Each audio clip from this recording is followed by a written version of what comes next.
And this month's Where Did the Road Go is sponsored in part by Allison Cook, Super Inframan, and Eric Hervin. Thank you all so much for your support. And if you want to become a patron and help support Where Did the Road Go, you can do so at wheredidtheroadgo.com. It's only $3 a month. You get extra content all month. You can also support the show through donations off the website or pick up some merch. All available at www.wheredidtheroadgo.com. Transmission start. Welcome to Where Did the Road Go?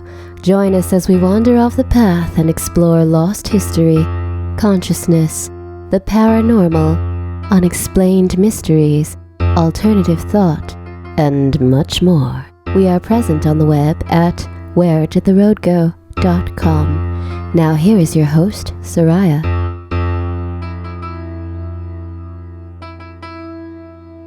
Welcome to this edition of Where Did the Road Go? Tonight I have Colin Kerris with me. How you doing, Colin? Hello there, Seriah. Hello. I'm doing all right. And I met you through doing the episode of Paratopia we were both on with Jeremy Vaney.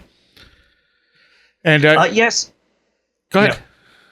Yeah, so I was a guest on Paratopia, if people remember that show. I'm not sure if they do or not. It was a little bit obscure, I think. But I was a guest on Paratopia a few times back in the day, about 11, 12 years ago or something like that. Yeah. I had become friends with Jeff Ritzman without ever hearing an episode of Paratopia. Right. Because it never crossed my path. He had never crossed my path. I heard him on Project Archivist and was absolutely mesmerized by his story and some of the interconnections in the stuff that's happened to me. And I became pretty good friends with him. I had never talked to Jeremy till just before Jeff passed. Yeah, certainly. I listened to those recent shows you did, which was the massive amount of Jeff tribute shows that you did. And he was, having got to spoke to him a couple of times, as I say, back in the day, but he was a fascinating character and he had so much interesting stuff to say. And genuinely, some of his theories about the paranormal really had quite a big impact on me and my thinking about it anyway. Yeah. Oh, yeah, absolutely. And where are you based out of?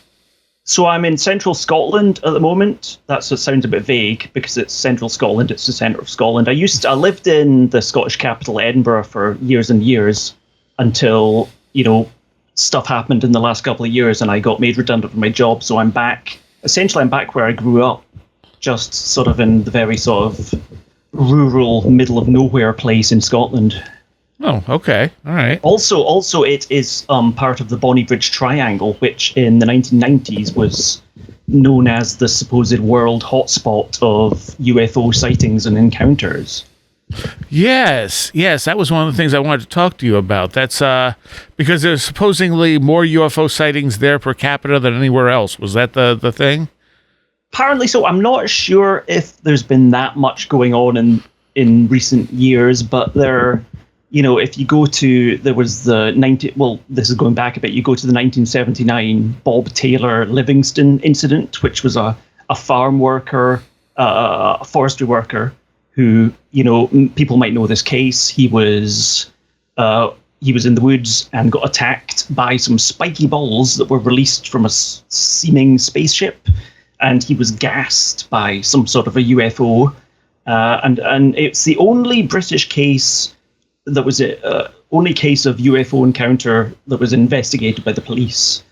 And there was another encounter in 1992, which was like a sort of a roadside abduction, the A70 case, which is actually quite similar to the Barney and Betty Hill accounts. In this area, there's been a lot of sightings of like black triangles. And I myself had a UFO sighting in 1995 or so. So right in this region. So there's definitely been some things going on here. Whether it's a window area or not, I don't know. Are there military bases around? I don't think there are in the immediate region. But, there have been lots of accounts of stuff happening. And it gets reported in the media in a sort of ordinary sort of, stuff's happening, in a sort of ordinary sort of way. But yeah, it's sort of up in the air as to what's going on. Huh. Okay. So let's talk about some of your experiences. You said you've had experiences since childhood, right? Yeah, I mean, I wouldn't necessarily call myself an experiencer, and I certainly wouldn't say I'm an abductee or anything along those lines. But at the same time, I've had some weird, sort of anomalous sort of experiences. And the first one that I can recollect goes back to when I was about 5 or so. Just when I was living in my parents' house in central Scotland. I woke up. I mean, another thing I remember is hearing weird music. Like late at night in the early morning, just playing in the house very loudly as if it was being piped through a tannoy. Just like almost like sort of medieval folk music. Just like I'd wake up and I'd hear this music playing, and there was no explanation for how that was happening. But I remember being about 5 and waking up and seeing this being that was like a humanoid person, but they were all white, not glowing as such. I think how I described it before was they were almost reminiscent of the beings from the movie Cocoon. You know, that they were like these glowing white beings, but these beings weren't glowing. I thought of them as like being moonlit people. So there was this figure, entirely sort of white, who was sort of searching through my drawers or my desk or my bureau or whatever you'd call it. They were looking for something, and I saw this being turned around. This being had no features, incidentally. They were just all white, like silhouette. And this thing turned and looked at me. And I remember being frightened, because this is an outlier sort of an experience. It's not something you expect to see when you're 5 and you wake up at 2 in the morning. Right. This thing looked to me, and I was like, I'm terrified. This thing looks at me, and I was like, oh, I'm tired now. I'll go straight back to sleep. And I remember just my head goes back down on the pillow, and I just remember going out like that. And so there was that as an early thing. And that's always interesting, how often people have these really odd experiences and then either just continue with what they're doing or go to sleep. Yeah, I mean, it was just, I mean, it's one of those things. In my memory, it only lasted like maybe 10 seconds. And it was, like I say, it's that whole thing, you want to bring skepticism into it. It's like, oh, you were dreaming, it was a hypnagogic sort of thing. But like, no, I remember waking up and seeing this thing and then being essentially put back to sleep. But, yeah. And I wonder what that is, if that's an effect of our brain not being able to process, if it's something the experience we're having is doing. Yeah. And the other thing I remember from that time period, I say that time period when I was very little, I remember a thing called, which I came to call the bicycle man. And this might have been because, like, as a child, I'd have these sort of fever dreams. And I just remember this, again, it's almost like an interesting sort of black-white silhouette. So the being that I saw was white.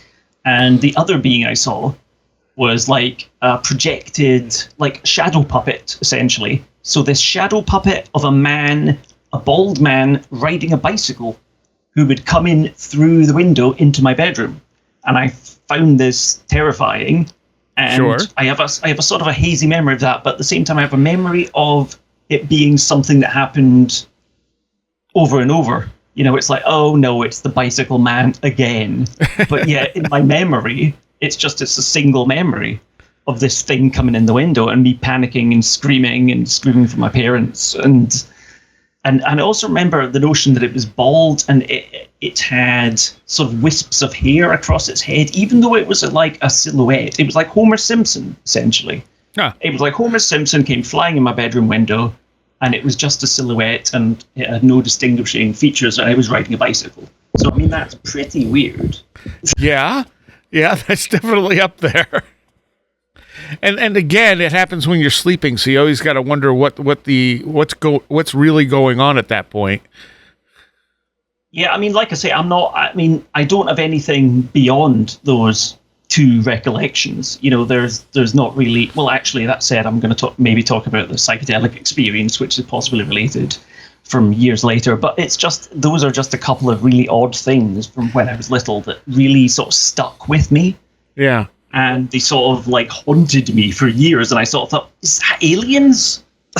And Now I sort of think, well, I don't know what that was. I can't say it was aliens. I don't think there's any empirical proof that it was aliens. No, and nothing about that sounds alien, No, it's just random and weird. Yeah. It's a bedroom encounter type of thing. Yeah. But it's still like I said, it makes me wonder why so many people just go back. And even if they don't get woken up, like they have a weird encounter somewhere, and then they just kind of continue on like nothing happened. Sometimes they don't even remember it for a while. Yeah. That's one of the reasons I think there's an altered state involved when you're encountering this stuff. Yes, well, like I say, I remember having fevers as a child, so you could easily say, well, it was just a sort of hallucination, sort of your brain chemistry was slightly altered, so you saw something that wasn't there, Or you saw something that was there, but normally imperceptible. That was there. That being in that slightly altered brain chemistry state allowed you to see the thing that was there. All right. So what happened experience-wise after that? Well, I mean, my family, there was some poltergeist stuff happened. There was a time slip as well. Maybe I'll just talk about that. Yeah, I think this was in like 1989. So we were living in a very isolated place in central Scotland on farmland. So it was a house that had no. Our only neighbours were cows. And what I remember happening was that me and my brother, we were in our bedroom. It was like we were in bed, and it was maybe, I don't know, like 10 or 11 at night. And we remember hearing our mother outside the house. So we heard her talking to someone as if she was like outside the front door. So we had the sense, we could hear her voice in that. And then she walks into our bedroom and says, oh, something really weird's happening. So what had happened was she was coming down the corridor toward our bedroom, and then she said that what happened was she was plunged into darkness, and she found herself like in a completely different location, and she was touching the wall, and it was cold, damp stone. So there was a light on in the corridor, and it just flipped, and she was somewhere else. So she was fumbling around in this dark place, trying to find her way to our bedroom, and then she got flipped back again. And then she was back in our house. And the fact, I recall this, like myself hearing her as if she was outside the house. But her voice wasn't coming, I mean, where she would have been outside of our bedroom door. So I remember hearing her voice coming from somewhere slightly far off. So, and also at the same, I had some strange sort of sleep paralysis type almost experiences of like something coming running into my bedroom that literally happened a few days before this time slip thing. So I'm still sort of up in the air about what that was. I'm always interested when you get like a flurry of these things in one small time period. I found that a lot of my experiences, which I didn't realize, all kind of happened in like a bunch, like within like a month of each other, and then nothing for a while. Yeah, I mean, I'm certainly, I've not had anything in years and years and years happen to me, so I couldn't say that I'm any sort of an experiencer or a contactee or anything. I think that whatever it was dipped its intelligence in and had a look and decided it wasn't interested. So and it's gone away. It's like, nah, I'm not bothered about this person. So this person's not really interesting to me. What did your mom make of that experience? Well, she also had some strange experiences going back. There was one time, I think in the 70s, where she was staying at a youth hostel, which was also a nunnery, somewhere in France. And she told me about how they woke up in the morning and all of the bedclothes had been scattered all over the room, just in a sort of a poltergeisty type of fashion. And yeah, there was a poltergeisty type experience that I had in the sort of the early 90s that was involved books being thrown out of bookcases. But yeah, and temperature drops as well. But again, I don't really know whether that was a particular intelligence coming on board, or it was just, you have that whole thing of the whether poltergeist activity is either created by ghosts or by people, and it's just like a side effect of like I said before, brain chemistry. It's just people have the ability to sort of create certain phenomena, almost unbidden. I suspect the energy comes from us, and sometimes it's us creating it, but I think there's also the possibility that something can utilize that energy. Yeah. Because you find it, and you find poltergeist activity happens a lot in liminal periods and periods of stress, especially. Oh yeah, that was definitely the situation. I mean, I don't want to go into it, but it was certainly a liminal period. Yeah. So and there was stress going on in the household and the family, and then stuff started happening. Right, and that makes perfect sense. And the fact that like, I feel like an outside entity bringing that in makes less sense than it's certain people are prone to psi activity when they get stressed, when they're in liminal periods, etc. And if you do have a spirit that is around, maybe it can capitalize on that and utilize that energy, but it's not necessary. Yeah, it's that notion of like there being sort of low-level parasitic intelligences that are lurking in lower realms or whatever, and they come up and they sort of feed on your energy, which I'm not entirely sure about. But sure, well, certainly I've had sort of sleep paralysis type experiences. I know this is something you've been talking about in recent shows about dreams and sleep paralysis and the old hag syndrome. I mean, I've sort of had that recurring on and off for years, and that's usually I just look on that as just being a thing that happens. I don't think it's necessarily beings, but at the same time, it could be. Yes, and I think again, most sleep paralysis probably isn't, but there are times where it very well could be. Yeah, it doesn't have to be one or the other. I think both are possible, just depending on the situation. So years ago, I used to work in a hotel up in the Scottish Highlands, a very creaky old 100-year-old hotel. And I used to work with this girl who I got talking to one night. And I was sort of joking about, it's a spooky old hotel, it's full of spirits. And she worked in the bar, so there were plenty of spirits in the bar. That was the crap joke that I made. But she could see dead people. Like, she worked in the bar. And she was like, yeah, I can see dead people. Sure, they just walk around. They're here all the time. I see them. And often they're at a different level. It's that thing you often hear of reports of, like phantom armies where they're marching and their legs are below the ground. Yes. Yeah. So she was describing that. She'd say, yeah, sometimes they're slightly below the ground. Yeah, they're slightly above the ground. So and she was sort of like, well, you don't sound like a crazy person. I think I'm just going to accept what you're saying, because I tend to have a sort of a healthy skepticism now. I don't just wildly believe stories of the paranormal.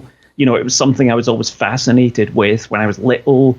I'd get all the library books. I was of that generation that I'd get books out the library and read about all this stuff. Right. I think, wow, ghosts, aliens, wow, that's all really cool. Maybe they're real. And I'm sort of at the stage now where I'm like, yeah, I don't know anymore. But this girl was like, yeah, okay, so you see dead people? Sure, I'm willing to believe that. You don't sound like you're making it up. Right. But then that's an individual perspective. You can't see what they're seeing. Right. Yeah, I mean, my take on it is, this phenomena, regardless of what paranormal phenomena you're looking at, from Bigfoot to ghosts to UFOs, this stuff's been with us cross-culture throughout time. So there's something people are experiencing. So I don't have any doubt that these experiences are real. That doesn't mean that any of us are interpreting them as what they are. Well, as a sort of accidental sequel to your recent Wandering the Road show, which you did with Chris and Natalie, where in terms of synchronicity, they said almost word for word, there was a couple of things I wanted to talk to you about, and they spoke about exactly what I was going to talk to you about. But particularly with the idea of skeptics using Occam's razor badly, and just that whole argument that when somebody comes out with, say, a paranormal encounter and say, like, well, a structured craft landed and beings came out, and the skeptical argument would be, oh, you must have just been looking at the planet Venus. Right. And to that, you're sort of saying, well, hang on, those two events are in no way similar at all. You know, it's like you can't just say looking at the planet Venus in the night sky is the same as like a structured craft landing and aliens coming out. Yeah. Because you're immediately dismissing the claim of the individual, assuming they're not a psychopath or making up stories or liar, or they're not a liar or high on drugs. And you're replacing it with a narrative of your own. And it's that skeptical narrative that in its own way is not even accurate or verifiable. You've spoken about this before, that the skeptical narrative to try and cancel out the paranormal encounter does not hold up when you actually, as like science, it's like, it's science. It's like, no, it isn't. It's not science. Exactly. You made something up to fit your belief system, and then you applied it to, what these people experienced. Yeah, it's like, science is my dad, and science will beat you up after school. I'm gonna tell science on you. My science is much bigger and tougher than your anomalous experience. I also, honestly, I would rather believe someone who's lying than not believe someone who had a real experience. Like, I think most people, aside from the occasional people who contact me where they're just red flags everywhere, I think most people are honest with their stories. And if I choose to believe someone and they were lying, well, so what? Like, yeah, it's like this notion that people are trying to get fame and fortune out of making these stories up, and it's like, no one gets fame and fortune from making these stories up. It's like, I'm not sure where that fame and fortune is. Right. If that was there, I'd make some stories up right now. Well, actually, now I think about it, there are like at least two people that are possibly making money off of making these stories up, which I don't really want to talk about.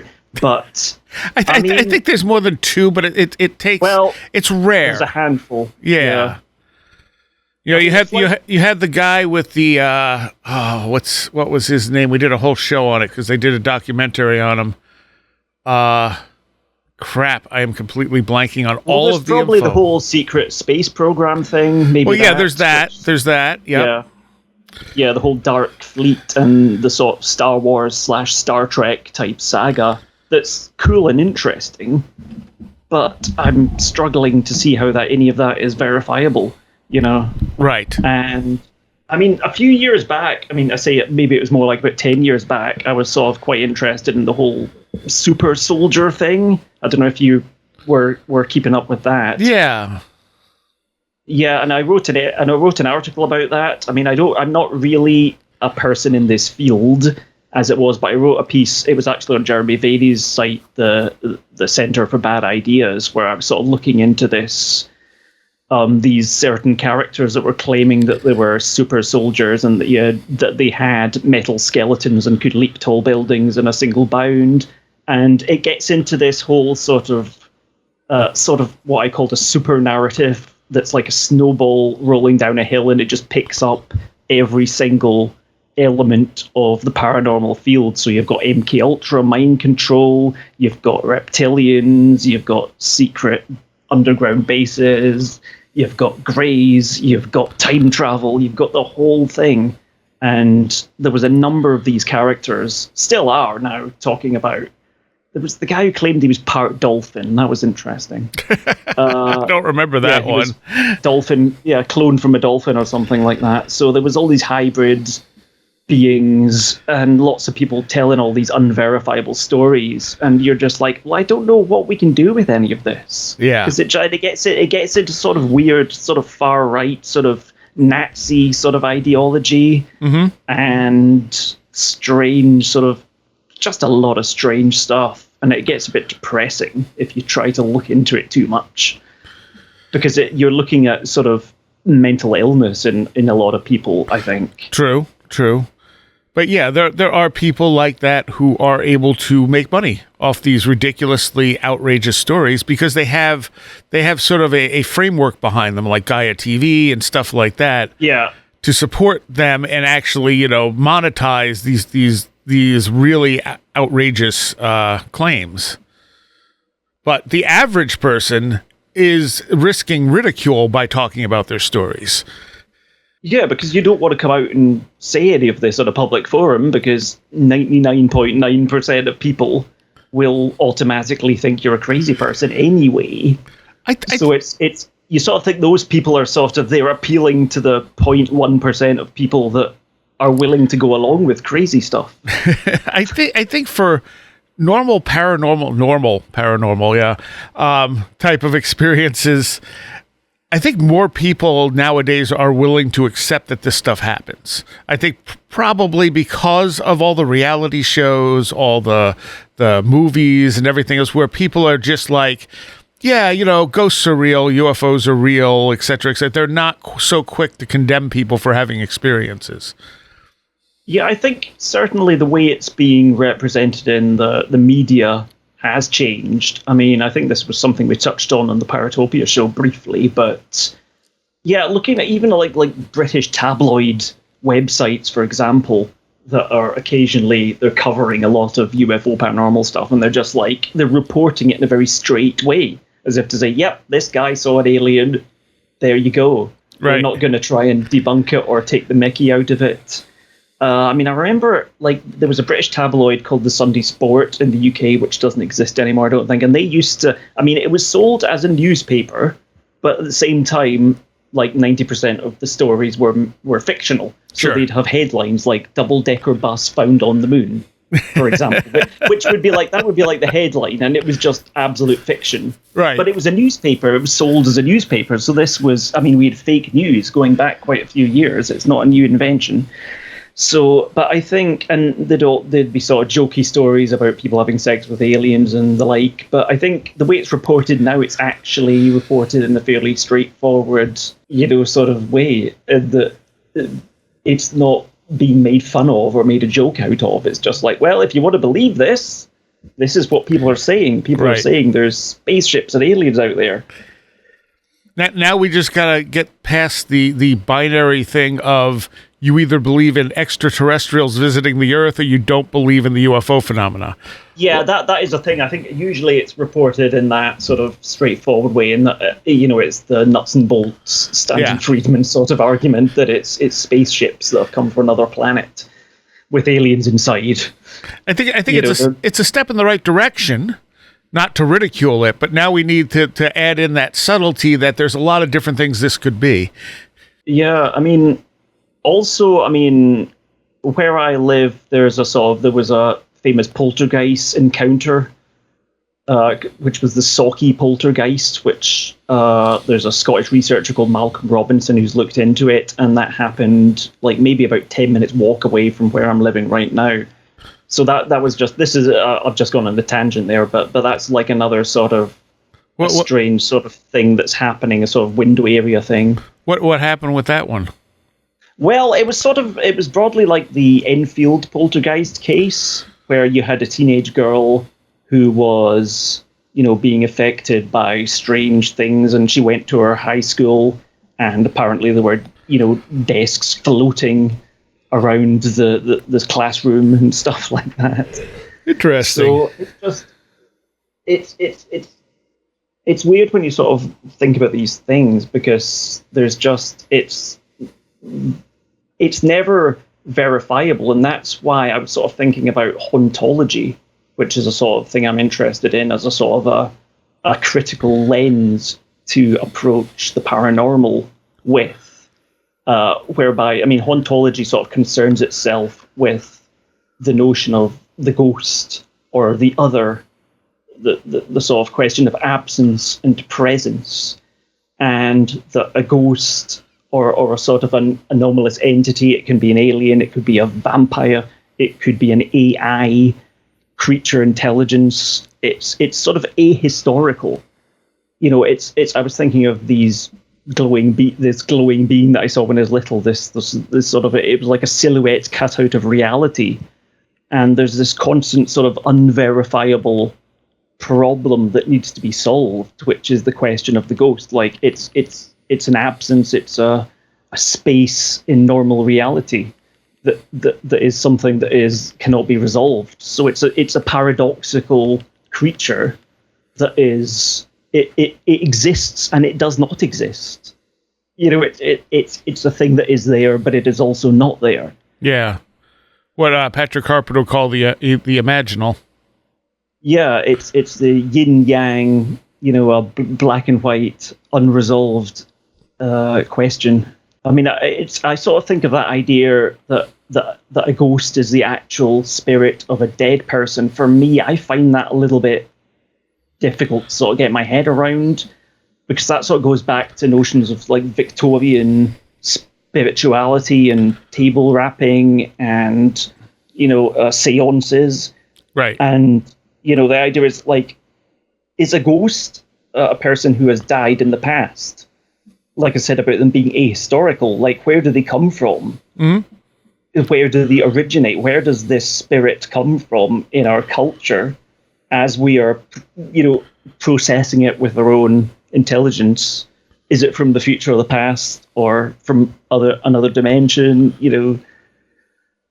Who knows? It's sort of like it's a ghost in the machine. It's an error message from reality. Right, a glitch in the matrix. Yeah, it's not from any one defined, mapped out period of time. It is both the past and of end times. It's an adjunct. It's like Schrodinger's cat. It's like you put it in the box, and is it there or is it not there? I feel like there's a lot of stuff that gets thrown into the ghost box that has multiple type of interpretation. Like poltergeists often get thrown into the ghost box. And as we already discussed, a lot of that could just be coming from us. So it's not really a ghost. I mean, sometimes maybe a spirit latches onto it, but it could very well just be us. I think there are that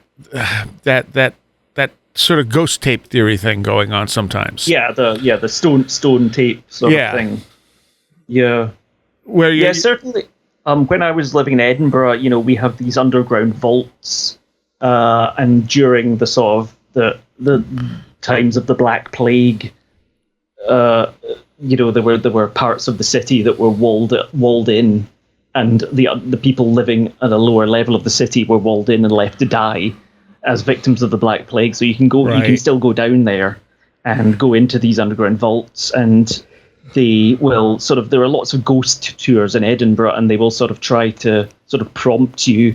They'll take you down into these tombs where Burke and Hare, the body snatchers, used to murder people in order to sell them on to the medical schools. They'll take you down to these vaults and try to sort of prompt you to be scared. And certainly there's that thing of the stone tape. You're in an underground vault, being prompted to see a ghost or to feel a ghost. And consequently, many people who've been on these ghost tours and these underground vaults have been touched or poked or prodded by some sort of a mysterious spirit. Right. And where's that coming from? Is that just based on the fact that people are expecting that sort of thing? You get into the sort of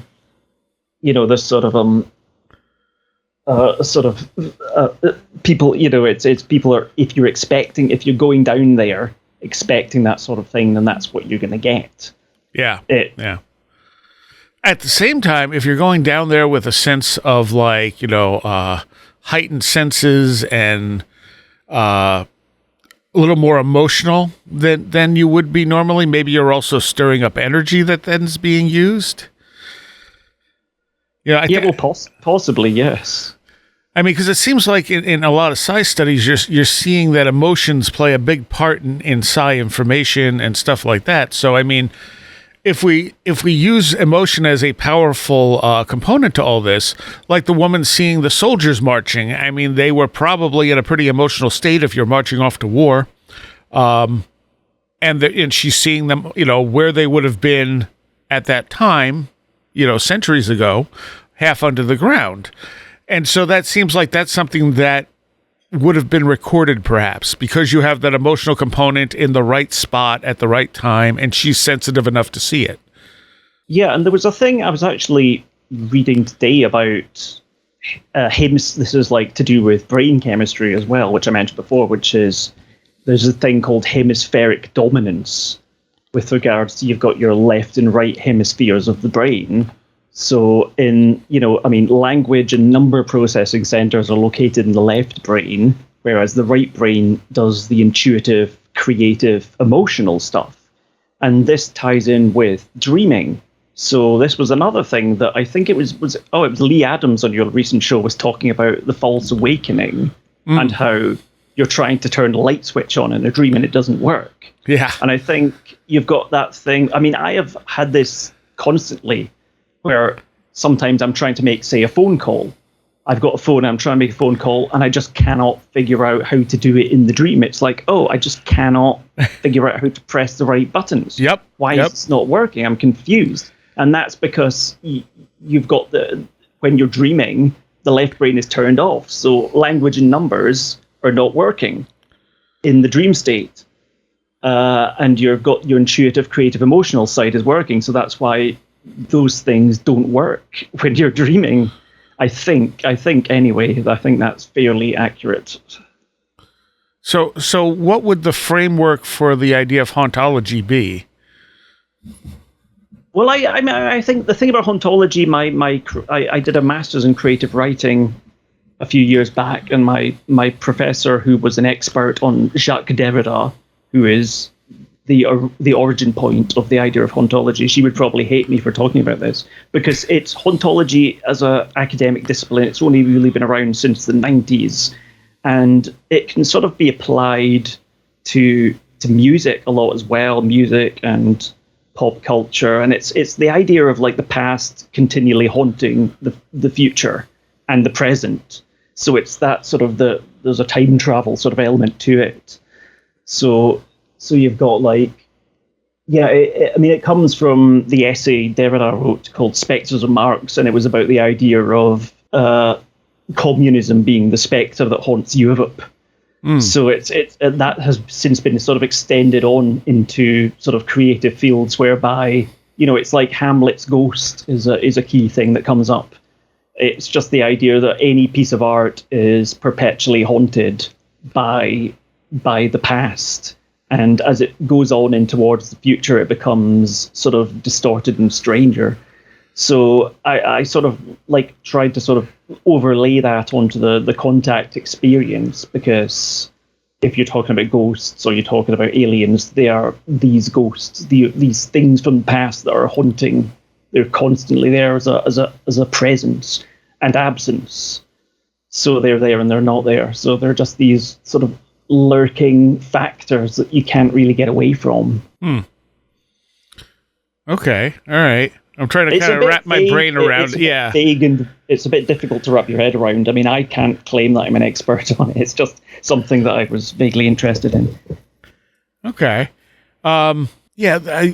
Like I said, the thing with experiences too, like I think paranormal or supernatural are the wrong terms for this stuff. And I don't remember who said it. It might have been, I forgot his name. Jack, anthropologist out of the UK. Jack, completely blanking on his last name. Anyway, that these experiences are more rare experiences. Not that they're outside the normal experience. They just don't happen to most people, or don't happen commonly to most people. So it's that they are, instead of paranormal, if we looked at them as just rare experiences, it kind of changes the way we access this stuff, the way we kind of like think about it in our brains. Yeah, it's that way of how do you get any sort of a legitimate way of explaining any of it away, and that sort of ties in with notions of like psi research. So that was another thing I was going to talk about when I was a few years ago. I was tested for psi abilities. So this was in about when was it? I think it was 2015. And it was a call from the Edinburgh Fortean Society that went out online. And I believe it was a sort of a PhD. It might have been a group study by some PhD students, or maybe it was just one person at the University of Edinburgh. And they were inviting people to come and participate in the Ganzfeld experiment, which is a long-established method of testing for psi abilities. So I went along for this, and what happened was that I sat in a room under laboratory conditions, and I had to cover my eyes and listen to some white noise.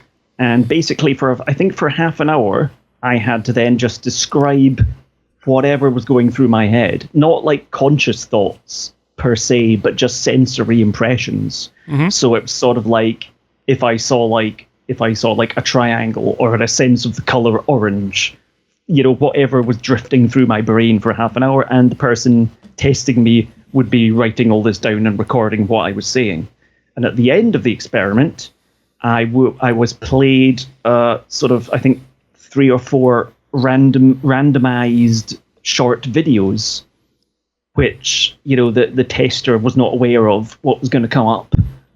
And if there was anything that I'd come out with in the last half hour that resembled what was in the videos, then that would prove that I had psi abilities. So the backstory to this was the day I went along for the test, I'd been watching a video online of a sort of a performer comedy singer called Puddle's Pity Party, who is like a clown. He's like a sad clown archetype, and he sings covers of pop songs while being a clown. And all the time while I was being tested this day, I could not stop thinking of this clown guy. And the other thing was that the venue where I was being tested at the University of Edinburgh also doubles up as the hub for the Edinburgh Festival Fringe that happens every August in Edinburgh in Scotland. It didn't happen last year, and it's sort of happening this year, but every year it's normally packed out with people. So this clown guy was actually, like the year before, was stood outside the very building where I was being tested for psi. So while I was being tested for psi, I couldn't stop thinking about this clown guy, and I didn't mention him at all during my test, because it was just like I'm trying to focus on my unconscious images, and I just couldn't stop thinking the clown guy.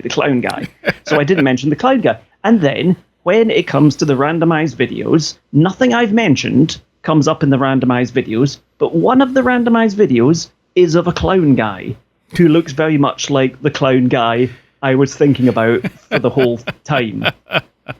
And I didn't mention it, and I was like, well, I don't know what that proves. And of course, you've got clown. It's trickster. It's the trickster figure. It's the sacred clown. It's the, you know, and that in itself was just like, it was like a little joke from, it's like, oh, you think you're a psychic, do you? Well, I'm just going to chuck a clown in there just to mess with you. So I don't know what to make of that, whether that proves that I'm a psychic or it was just some element of, you know, the unified field theory messing with me or something. Well, that was a story that I told in about 30 seconds on the Paratopia episode that we did. So just to do it at length. So maybe you're having the clown in your head, you know, focused the video into being in your list. Yeah, it's like I don't know. It's because literally nothing else I mentioned came up in the videos. It was quite odd because there were like little 2-minute videos. There was one of somebody riding down a water slide. So there weren't clips from like movies or TV. I don't know where they were from exactly. The actual clip that we had to watch, it was quite odd. It was like of a guy dressed as a clown shouting at little girl, like just like angrily shouting at little girl, and the girl was just stood there doing nothing. It was quite strange. I don't know where they sourced these videos from that were supposed to be the things that would prove psi ability. And also you've got the question of repeatability. Right. So I got tested, like, for example, that was me being tested once. So if they got in, say, like 50 people to test once, maybe they could have got 5 people in and tested them 50 times over, you know, because it's like, it's going to just be sheer coincidence then, whether I do or do not match with one of the videos. It's like with the remote viewing thing. It's like the thing with remote viewing that I know is that very often it doesn't work, right? You know, they don't get good results all of the time. They just have to keep doing it over and over. Just doing it once isn't going to tell you anything. So the idea of the study you were in is that they wanted you to basically pick out the information, like the videos were what you were supposed to be trying to pick up the psychic information about. Yeah, it was like essentially I had to, half an hour in advance, I had to know what was going to be in these videos. And they didn't know what was in the videos because it was just blind. Yeah, it was blind. So the person who was testing me hadn't seen the videos, and they were randomized. So they couldn't have known what was going to come up in the videos. It makes perfect sense to me that you got the clown video. Yeah. Because not knowing what's coming up in the videos without anyone knowing, you probably pushed the probability of that clown video being in your queue.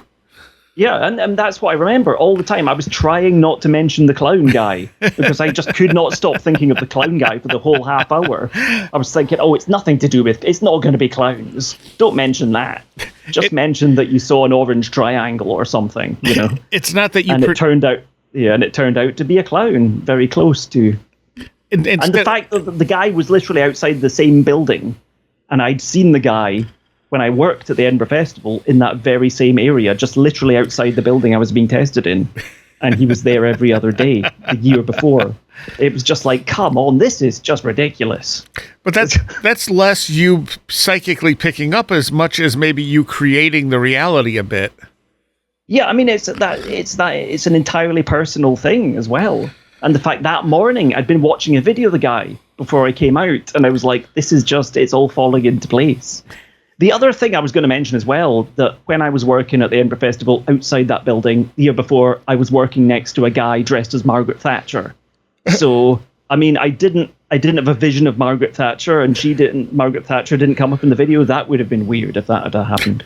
Well, maybe there wasn't a video of Margaret Thatcher for them to randomly pick. Yeah, no, I was quite disappointed by that. I mean, because if you got both of them, that would have been really stunning. That's me. I'm a guru now. I'm going to set myself up as a guru because I've got great psychic powers. But you know, I think the thing about anything that we tag as paranormal, it doesn't seem to. What did Jeffrey Kripal say? It happens in real life for a reason. So, you know, you get premonitions in real life, not just because you just randomly get premonitions, but because usually there's an emotional impact to them.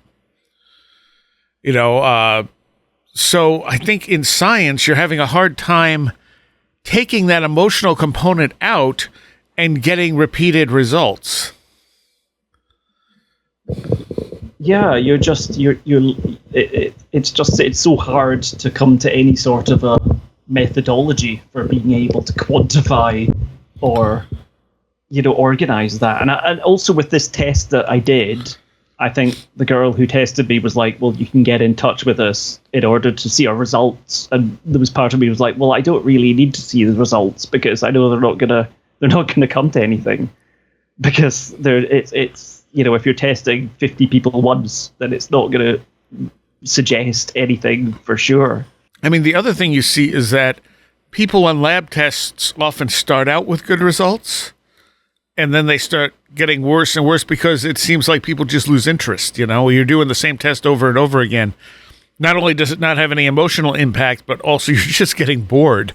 Yeah, it's just boring. Yeah, it's just like, well, here we go again, more of this. Either the excitement is missing, the magic is gone. And I think you're dealing with something that is it's more energetic than just materialistic data. So it's hard for the sort of materialistic methods to make any sense of it. Yeah. You know, I understand why we need to do those tests. It's also interesting, Robert Schoch showed that psychics that have been tested over the last 100 years all scored higher during higher solar activity. Right, yeah. And so you got to think, well, okay, obviously, I mean, to him, that was proof positive that this is something real, because that's not something... What did he say? The other explanation is that all psychics over the last 100 years have formed a conspiracy to only score well when there's high solar activity. He's like, you get into it's sort of like a sort of brain chemistry. You get into sort of a relationship with the Earth, and with the solar system, and, you know, planetary pools. And then you can sort of look into like astrology or whatever as being factors. The sun... it's all these different systems. The sun has a lot more effect on us than anything else would, I would think. The sun and the moon, at least. Yeah. And earth energy. And earth energy is probably related to, you know, energy coming from the sun primarily. Yeah, so maybe I could mention this other sort of experience I had, which happened about 13 years ago. So I was still living and working in this hotel in the Scottish Highlands, and this was like a sort of a shamanic sickness sort of vision quest, hallucinatory experience. So what I think actually happened was that I think I got food poisoning because I didn't have refrigeration. I lived in the hotel that we didn't, and I had some yogurt which I think I'd left outside my window, and it might have been out there for a day too long in the sunlight. So it's possible, once again, I'm coming at from a sort of skeptical standpoint and saying, well, maybe it was just a hallucinatory food poisoning type experience because I felt very sick and I was vomiting all the time. So this sort of experience started up and it lasted for about 12 hours. And I had a sort of experience of bilocation whereby I knew I was in my bedroom, but at the same time, I felt that it was somewhere out at the absolute edges of the universe, next to like sort of a wall that was the wall at the end of the universe, which might have been something I borrowed from it's like from DC Comics. It's like the source wall from Jack Kirby's stuff. It was literally that. I could see a wall and I was like, that's the wall at the end of the universe. And at the same time, there were these two sort of glowing, not really glowing, but again, like the being that I saw when I was a kid, these sort of silhouette white beings materialized in my bedroom, and there was two of them. And I remember thinking of them, oh, they're alien doctors, and they have come up out of my brain, and they are trying to fix my brain. So they're doing a sort of a psychic surgery, So I remember being sick and sort of almost like in a sort of altered state, and these two beings were there was all this information sort of coming and going between myself and these beings, and they were like, it's like when your computer does updates, essentially. It's please do not unplug your machine, it will restart. Right. Binaural. And it was like my entire brain was being replaced. and all this information was coming and going, and again, I don't really remember any of what was actually coming and going at the time. It was almost like Terence McKenna, sort of machine elves, sort of higher consciousness language that was, machine code that was going through my brain.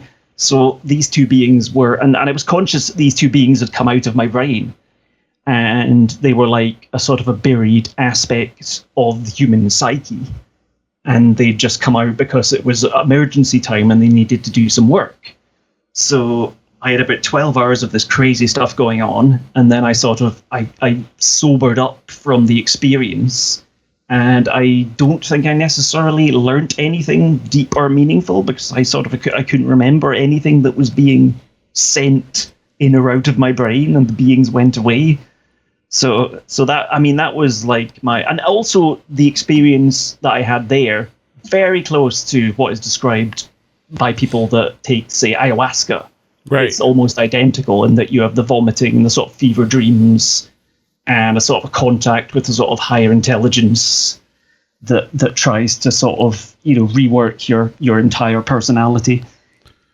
But maybe it did something subconsciously that you're not aware of. Yeah, I never figured out. I didn't, my consciousness, my low level consciousness wasn't able to parse what they were up to, these beings. Huh. You also said you had a UFO sighting. You didn't talk about that. Oh, yeah. So this was, I think, in about 1995, again, where I am now in central Scotland, and I was coming home from high school. This was an experience like when I saw the white being in my room that lasted for maybe it was 20 seconds long. So it was, about 1995, and I was just walking along, and there was this, it looked like just like a big silver disc, essentially. And it was drifting very low over the houses. I was just in a little built-up area. And I saw this thing drifting, silent, no sound or anything like that. And I jogged down the road to try and see more of it, but it disappeared behind some buildings and it was gone. So there was another UFO sighting as well in about 1990. When was it? Actually, I could date the other UFO sighting because I'd just seen the third episode of The X-Files on British TV, which I remember seeing, and it wasn't a UFO related episode, but I walked outside my house and I saw like there was three. It looked like, I mean, this again, I'm sort of skeptically saying maybe you were just looking at some stars and you had a little bit of lightheadedness, but it was like three. They just looked like stars, and they were sort of moving around each other, sort of rotating around each other in particular sort of mechanical motions. And I looked at them for about 20 seconds, and I ran back inside to get a family member to come out and say, hey, look at these. And of course, I came back out and I couldn't see them anymore. They were gone. So, and bearing in mind, again, this was in the supposed Bonnybridge triangle of the UFO hotspot in the mid-90s. So... Huh. Was it just UFOs that the triangle had sightings of, or were there other things like cryptids and stuff? I think there was a cryptid sighting a few years ago in this region that I remember reading about somewhere. But it was mostly UFOs that people were seeing. Mostly UFOs, mostly sort of like triangles and strange lights. Interesting. Are there fault lines under there by any chance? I don't know, because certainly it's a very rural area, at least where I grew up. You're sort of surrounded by a lot of farmland, and there used to be a lot of mining in the area. So it's that thing of geological sort of hotspots, and it's not something I'm that qualified to touch on, but I know you've been speaking about it on some recent shows. All right. We're also, before we started, we were talking about the concepts of music and stuff. And you said you heard music in the house in some of your experiences. Yeah. Well, it was in the same way that I saw the bicycle man coming through the window, and I seem to recall that as being a recurring thing. Mm-hmm. I also have this memory of hearing sort of ambient music almost being piped through the house. And again, I just have a single memory of that, but at the same time, I recall it being recurring, as if, oh, it's the music again. And I don't know what to say about that or what that means, because it's a memory. It's not, in my head, it's a memory. Right. But certainly I'm sort of fascinated by that, I'm a big music fan. And when I was, sort of a pop culture correspondent I did a few episodes of the Farm podcast with Stephen Snyder and Frank Zero. About a year ago, I did a whole episode about music and talking about the sort of the links between paranormal and the occult and music and how that factors in, and just those sort of notions of creativity and, where do songs come from? Yeah. And that ties in with channeling, right? I mean, everybody's, you could name your favorite musician and think, wow, they're just channeling it. It's just coming out of them. I don't know where that's coming from. And I think that's the same with like sort of all creativity. You could say like there's a mysterious element in where stories come from or where songs come from. True. You said there was a connection there to the occult too. You're just talking about a channeling connection? Well, I mean, I'm a big fan of like Tori Amos. I don't know if you're a fan of Tori Amos or not. But I've heard of her. I mean, there's lots of examples of like somebody like Prince, who just seemingly just was constantly producing music all the time. And I mean, the thing about Tori Amos is that in her autobiography that came out a couple of years ago, she says about how she works with 9 muses, which I don't think she'd ever really spoken about before. They're just muses, and they send her song structures or song shapes, and she then translates them into music. So I mean, there's a lot of examples of musicians who talk about having slightly mystical experiences. I mean, you go back to like Sun Ra, the jazz guy who claimed to be, I can't remember if he claimed to be from Jupiter or Saturn, but he for his entire career, he maintained this notion that he was of extraterrestrial origin. And all the people that worked with him said, well, no, it wasn't just a gimmick that he came up with. It wasn't just some shtick. It was something that he maintained privately and publicly, that he was of extraterrestrial origin, and he never let that go. So it wasn't a joke. He was an alien. Huh. That's kind of interesting. I didn't know that. What do you think about the whole like minor major chord thing? I'm not really a musical person per se in that, I don't know. But I mean, you go back to like Holst's The Planets, and you had the Devil's Tritone, which was no, which was borrowed by Black Sabbath. For the track Black Sabbath by Black Sabbath from the album Black Sabbath, and that idea that music, the music could be sort of influence people negatively. You know, when you go into the sort of the heavy metal scare, you know, the whole backmasking thing about, back to the cases of like, you know, Judas Priest and whatever having to testify in court that their songs weren't inciting people to kill themselves. Yeah, they oddly enough didn't want to kill their fans. No, it's like, strangely enough, you know, they don't want all their fans to die. You think most musicians probably don't want all their fans to die. I mean, it's just be logical about it. It's like, really.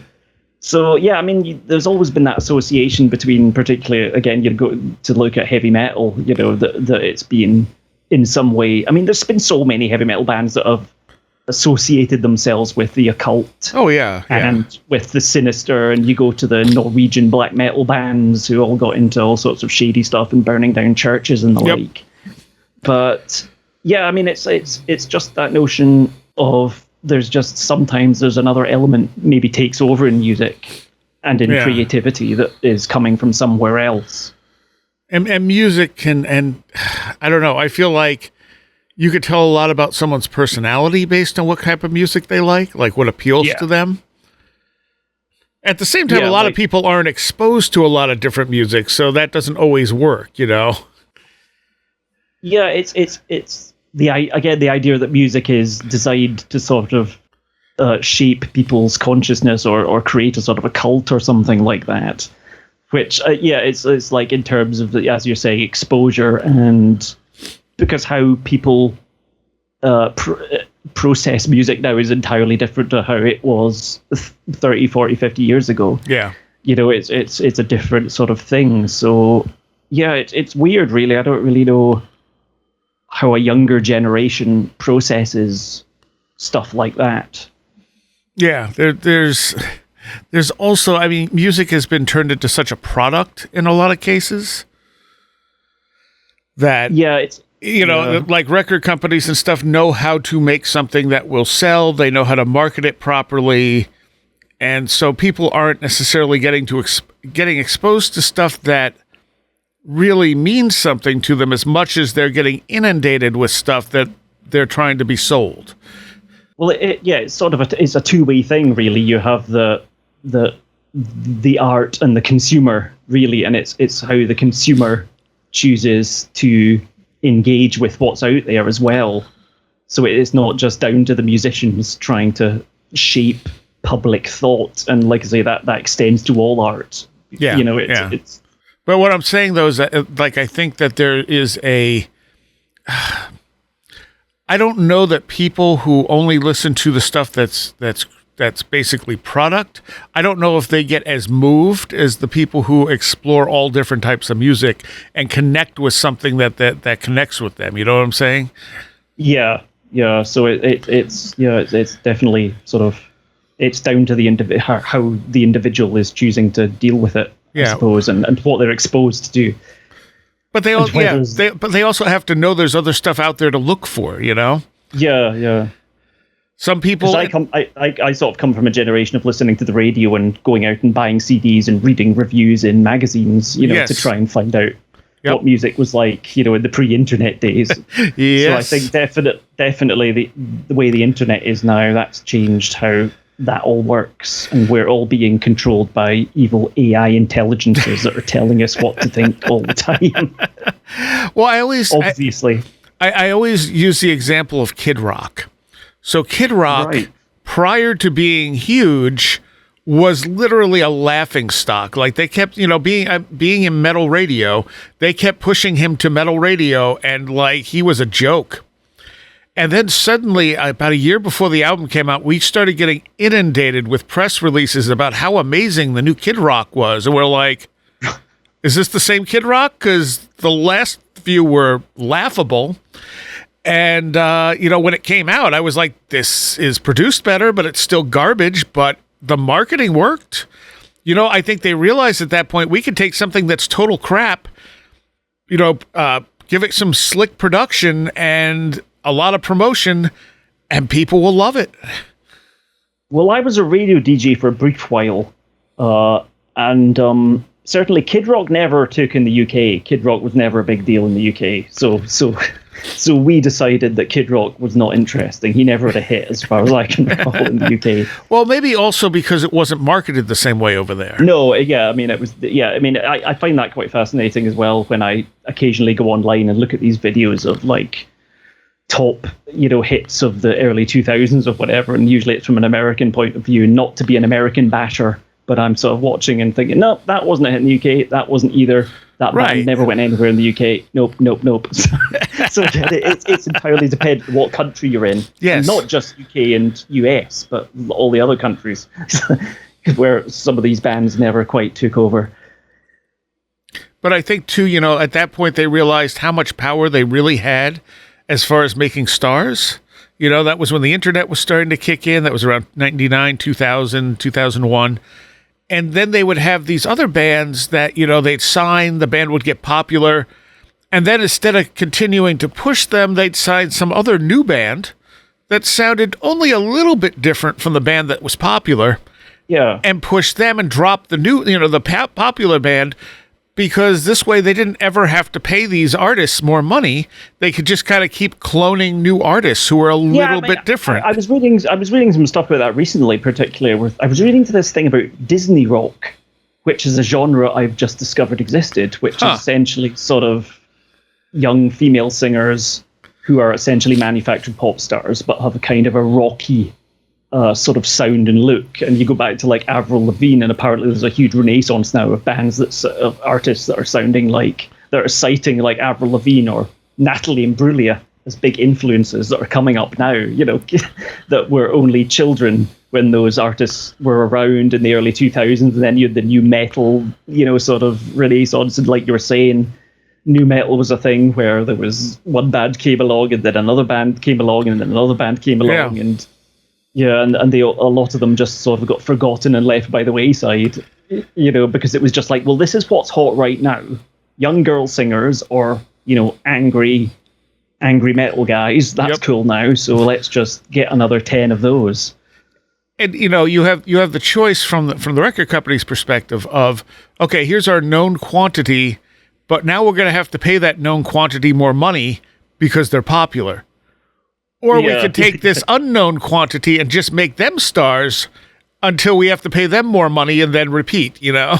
Yeah, there was that thing of record companies would sign artists and then keep them on these retainer contracts whereby they weren't allowed to release any music. But it's like, well, we think you're probably going to be successful, but we're not going to let you put anything out yet. Right. Because we haven't quite decided what we're going to make of you. How we're going to shape you into a sort of a marketable product. Because, I mean, for me, music has been very inspirational over the years. I mean, it has a very strong effect on my consciousness, on my mood, on everything. And I think a lot of people feel that. And, you know, like I said, I think you connect with different types of music. But I think there are some people who never really have that experience. Like music just becomes a background thing. Oh, yeah.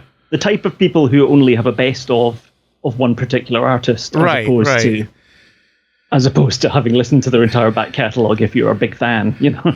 Or they just listen to whatever's on because nothing ever really moves them, maybe because they've never heard something that actually connects with them on that level. But it's interesting to me, like, how our consciousness is just hardwired, how our brains are just hardwired for music. Yeah, I mean, it's a primitive sort of evolutionary thing, you know, like rhythm and you know, drumming. It's you know, I mean, I have been to the fire festival that happens in Edinburgh at Halloween, the Samhain festival, and that is where a whole bunch of people paint themselves blue and green and do sort of tribal drumming in order to usher in up on the top of a hill in order to usher in the new year or the pagan new year, you know, the new season. and it's a big sort of a pagan festival, and there's a lot of tribal drumming, and everybody just goes up there and takes drugs and just dances right in the dark on a hillside, and it's kind of cool, So it's a very sort of primal thing. Now, that was something earlier you mentioned that I wanted to follow up on, and I completely forgot what it was as soon as I went to ask you about it. Wasn't on the Hauntology stuff. Damn it. Well, there was one other thing I wanted to ask you about. I have no idea what it was. For some reason, I got started focusing on you talking about that. It reminds me of the Burning Man festival. Yeah, it's similar to that. Yeah, it's like... Oh, I know what it was. It's everybody's very much done up in a sort of Lord of the Rings kind of vibe with contact lenses and people semi-naked and, lots of burning candles, like big fire and drumming and noise. So you mentioned earlier, like how you look at these top 10 lists and it's always focused on like what was popular in America. When all this UFO stuff has happened this year with these, that didn't happen. I mean, the disclosure stuff that everyone thought was happening. Did you see any effect of that where you are? I mean, did anyone care? Did the papers, talk about it at all? Well, yeah, I think I've said before, like some of the tabloid news sites. I mean, I see that coming up in my various feeds that, like the Daily Mail or whatever British newspaper were actually covering these stories and actually seemingly treating it rather seriously, and that they weren't just taking the mickey and having a laugh about it. But at the same time, it's like nothing really changes. It's like these things are being reported as if like, oh, apparently aliens are real. Oh, apparently UFOs, apparently disclosure's coming. And it's like, oh, okay, right, okay. But once again, we've heard that before. Did you see it in any major newspapers or anything? Not really. I think it's mainly just like tabloid sort of sites, I think, that are covering it. I don't think it's necessarily... Yeah, it's not really being covered in sort of, like The Guardian or The Times or any of the supposed credible newspapers. They never really cover it at all. So, it's still out there online. But yeah, it's just like, aliens, yep. Aliens. Okay. The aliens are back again. Oh, right. Okay. Nice to hear from them. What do you think what do you think would be one of the more useful things moving forward to study this type of stuff? Well, I suppose it would be that thing of trying to find some sort of a vaguely scientific means of dealing with the phenomenon. Which I guess, that's obviously going on in particular fields, but it that sort of thing, it never really crosses into the mainstream. But I guess that's sort of the way it's always been. It's always been a fringe topic. It's always been off to the side, and it's never going to really be, foregrounded in popular culture, I don't think. I mean, it seems like even when you get convincing scientific data on this stuff, the mainstream scientific community still ignores it. Yeah, it's like, it doesn't matter if there's data that comes out that say, like, proves psi phenomenon is a real thing. It doesn't matter if that data comes out, because the mainstream is going to just ignore it completely. It's not going to be like front page news, like, hey guys, we've just discovered psi phenomenon is a thing. It's like, that's never going to really happen. It's just not, because there's a sort of a blind, the mainstream has a blind spot for the phenomena. I think it's because they have a materialistic, well, it's not even, I think the dogma is very materialistic. And in order to accept this stuff, you need some kind of theory of how it works. And there's no materialistic theory that explains how it works. You have to kind of step outside that simply materialistic paradigm, and they're not willing to do that yet. Yeah, it's like there's not some sort of be-all and end-all methodology in order to quantify it. It's like, well, here's the way that we're going to prove it. There's a lot that's why you get the sort of super narrative of all these theories also coalescing together. There's conspiracy theories, there's aliens, there's MK Ultra, there's ghosts and hauntings, and it all just sort of goes into a great big stew of stuff which is very difficult to break down and separate and quantify and make any sense out of to the average person who doesn't know anything about it. You know, if you say, well, you've got this and this and this and this and this, how do we get to an answer or a solution for any of this? And I think a lot of the paranormal community is slowly going toward that, like, oh, this is all one thing with different faces, which is not a new idea. I mean, people like Keel and stuff came up with that, you know, back in the 60s. But to my way of looking at it, I think we're seeing, some of this stuff might be interconnected in ways we don't understand, but I also think that there's a host of different things that allows us to experience this stuff. You know, like we were talking, like environmental factors and things like that. Yeah, that's why I got to thinking about like the being that I saw when I was about 5, and the other 2 beings that I saw like 13 odd years ago that had come out of my brain, and I was like, oh right, maybe that's, and this was like listening to Jeff Ritzman talking about this got me to thinking, well, maybe that's the same thing. Yeah. Maybe the being that I saw when I was about 5 was the same being, perhaps going back in time to check up on me for some reason. You know, they were doing some sort of, you know, the sort of psychic surgery idea that these sort of overseers that are monitoring human society, monitoring people's brains. And I was like, oh, it's the same thing. It's the same intelligence, and also it's an intelligence that comes from within my own brain and my own psyche.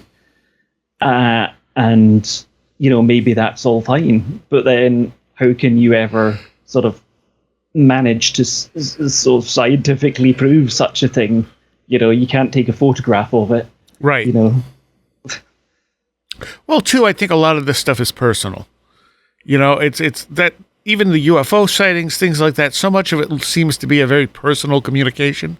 So I'm sort of the way of thinking that I don't really care about proving it, you know. And I think this is something that people who have these experiences should not care about proving it so much as just what did the experience mean to them? Because if it has an effect on you, it's real. Whether it is what you interpret it as is completely irrelevant.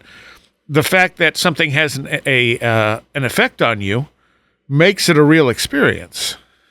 Yeah, I mean that's the conclusion I came to. Like when I say they were experiences, but at the same time, like I'm not interested in the least in trying to figure out what it was at the moment, because I haven't had any strange experiences for like 12, 13 years. So I'm like, well, I guess, like I said, I guess whatever it was has lost interest and gone away now. So I'm not that interesting to the paranormal. or you're just blocking it out completely. Yeah, I mean, I'm not. That's it. Again, I mean, I've done chaos magic. So, I mean, I've sort of drifted into that. And that's sort of like magical thinking. That's like if your brain goes in a certain direction, if you're willing to indulge certain things, it either means you're a delusional person or you're opening yourself up to a different sort of way of looking at the world. Yeah. True.